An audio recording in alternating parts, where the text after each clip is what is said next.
ما هي إلا ثوان معدودة من الإعلان التشويقي لأغنية همادول الهندية الجديدة حتى تدرك كمية الفخامة والإبهار التي يقدمها الفنان المغربي سعد اللمجرد في أعماله، وروعة الأداء والإقناع التمثيلي الذي يطل به علينا في كل مرة.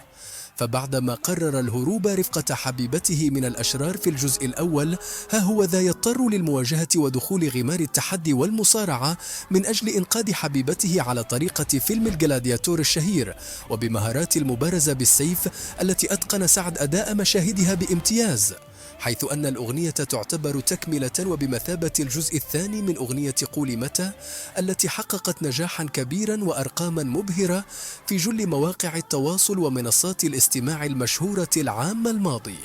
ومن باب التجديد اختار سعد لمجرد عدم الاحتفاظ بنفس طاقم العمل الغنائي والتمثيلي تفاديا للتكرار في أغنية همادول، حيث فضل التعاون مع المغنية الهندية نيتي موهان أحد أشهر الفنانات الهنديات وعضوة لجنة تحكيم إنديان أيدول، بدلا من سابقتها وزميلتها في نفس البرنامج شريا غوشال،